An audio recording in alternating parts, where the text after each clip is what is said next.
Electric Zoo collapse. On August 31, 2013, Olivia Rotondo arrived at the Electric Zoo Festival on Randall's Island with friends, ready for a late summer party in New York City. The 20-year-old University of New Hampshire student from North Providence, Rhode Island, joined thousands of electronic music fans for the second day of the three-day event. At some point during the evening, Olivia consumed MDMA, taking multiple hits of the drug in an attempt to extend or intensify the high. The combination of multiple doses, the crowded dance floor, summer heat, and the drug's effect of raising core body temperature created a lethal situation. Later in the evening, Olivia made her way to a medical tent. EMS personnel observed her deteriorating rapidly as she began seizing, her body temperature climbing uncontrollably. The hyperthermia triggered violent convulsions that emergency responders struggled to manage. She was rushed by ambulance to a Manhattan hospital where emergency room doctors continued resuscitation efforts. The damage was already done.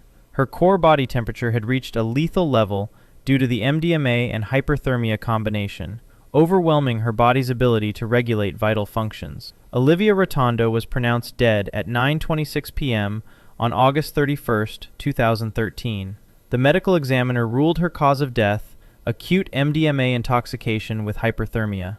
The death of Olivia Rotondo, combined with a second victim's death that same weekend, sent shockwaves through New York City, and a Buffalo man was later arrested on federal drug charges connected to the deaths, while Electric Zoo returned in 2014 with enhanced medical protocols. One pill tragedy.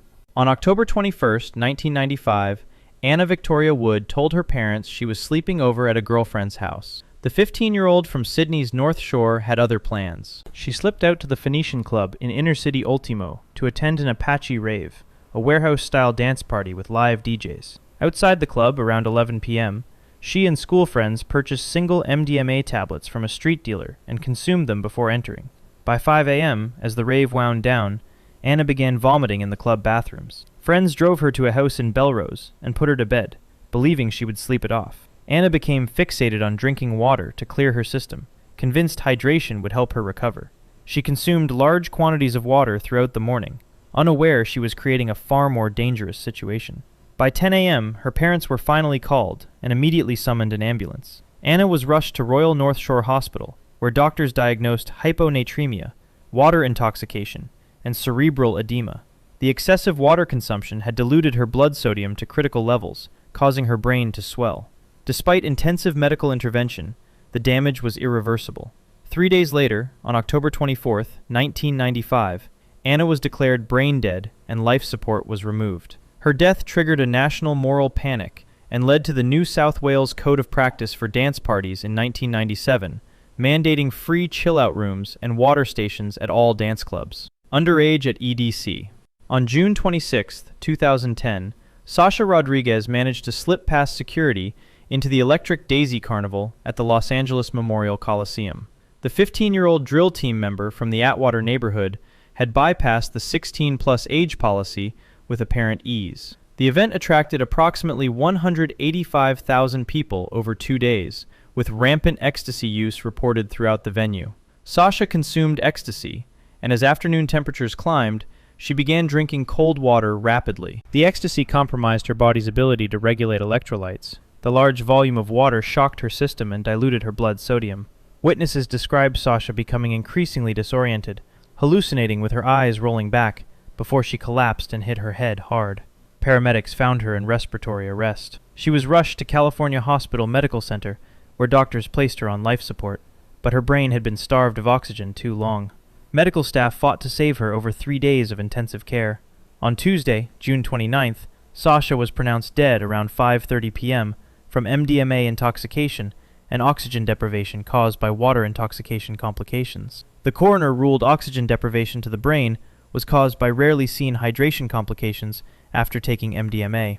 Sasha's death triggered a political firestorm, led to a $190,000 settlement, and permanently exiled Electric Daisy Carnival from Los Angeles to Las Vegas in 2011. Push through it.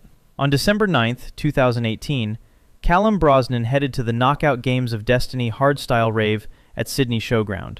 The 19-year-old apprentice mechanic and aspiring musician from Balcombe Hills met up with his best friend around 5 p.m. as the event was getting started.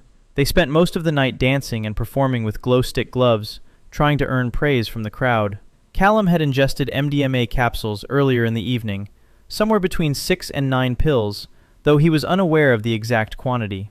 He used MDMA about once or twice a month and felt confident in his ability to handle it.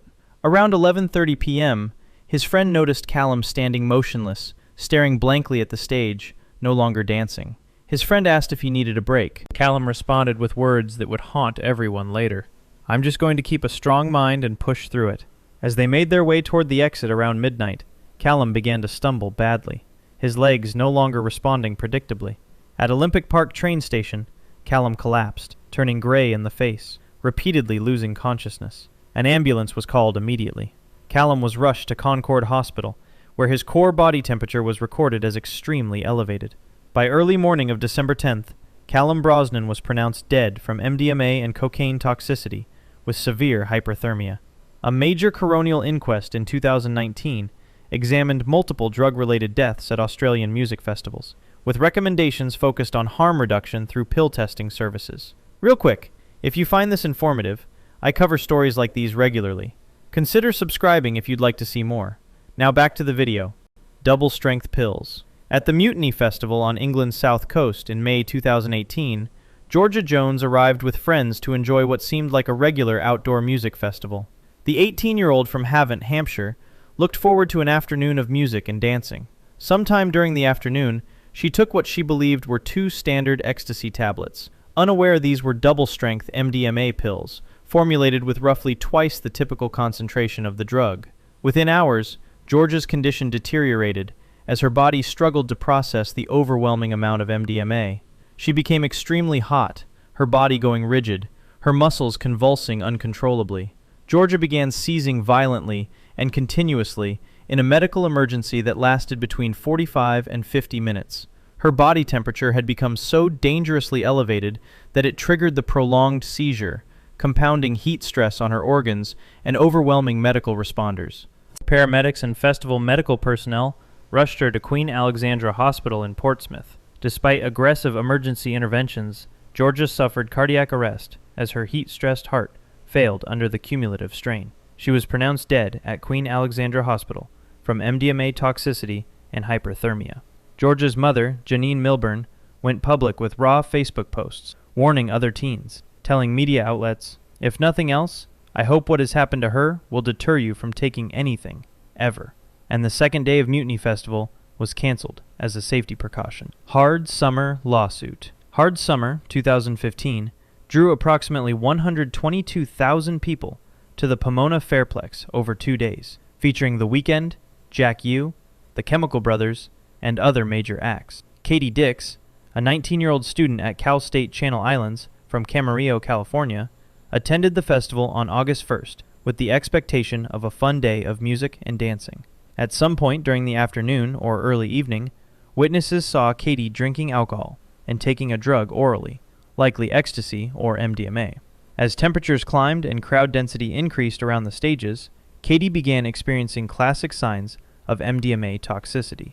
Her body temperature spiraled upward, and her heart rate accelerated dangerously.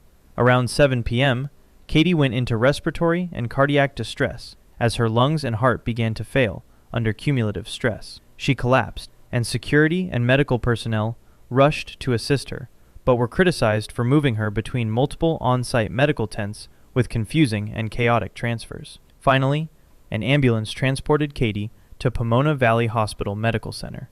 Emergency room doctors attempted resuscitation for approximately 30 minutes, fighting desperately to save her life. Katie was pronounced dead at the hospital from acute drug intoxication from the combination of MDMA and ethylone bath salts, combined with dehydration and heat stress. Katie's parents sued Live Nation Entertainment, and in 2020, a California Court of Appeal ruled that electronic music festival operators owe attendees a duty of care to provide adequate medical staffing and emergency protocols, transforming liability for rave operators nationwide.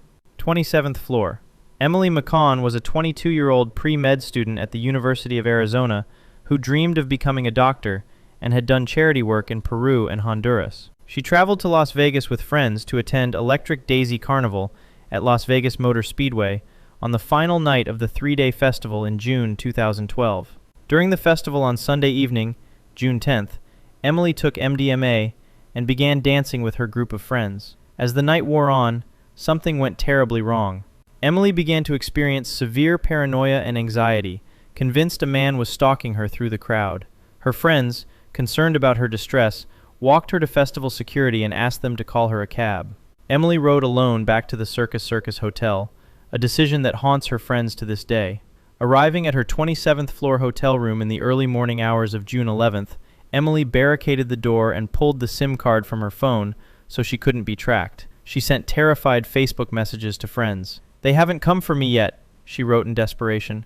Her friends rushed back to the Circus Hotel but arrived too late. Emily had somehow squeezed through the window's safety bars and plunged 27 stories to a lower roof. Hotel security found her body, dead from injuries sustained in the fall, with footprints discovered on the ledge outside the window. The coroner ruled Emily's death accidental but drug-related, as MDMA-induced paranoia had led to a fatal decision. Jefferson Scholar. Mary Shelley Goldsmith was a 19-year-old University of Virginia sophomore and a Jefferson Scholar, one of the most prestigious academic honors at UVA, given only to the most accomplished students. Shelley was bright, driven, and politically engaged, with a promising future ahead of her. On Friday, August 30th, 2013, Shelley and friends traveled by bus from Charlottesville, Virginia to Washington, D.C. for a Labor Day weekend electronic music event at Echo Stage. Echo Stage sits in a warehouse-style space on the city's edge, packed with dancers on a hot August night. At some point early in the evening, Shelley took what her friends described as a single dose of Molly, a purified form of MDMA, in powder or crystalline form, rather than a pressed pill. For a while, everything seemed fine. Shelley danced, enjoyed the music, and participated in the typical rave experience. As the night wore on, toward the early morning hours of August 31st, the combination of MDMA, the packed, overheated dance floor, and hours of continuous dancing took their toll. Around 1:40 a.m., Shelley collapsed on the dance floor. EMS personnel rushed her by ambulance to Providence Hospital in Washington, D.C., but it was too late. Shelley was pronounced dead at Providence Hospital, with toxicology confirming MDMA toxicity and hyperthermia as the cause of death. Robert Goldsmith, Shelley's father, publicly blamed the Rave Act for making raves more dangerous by discouraging venues from implementing harm reduction measures, and Shelley became a symbol in policy debates cited by harm reduction advocates. If this was informative, consider subscribing so you don't miss future content. Thanks for watching.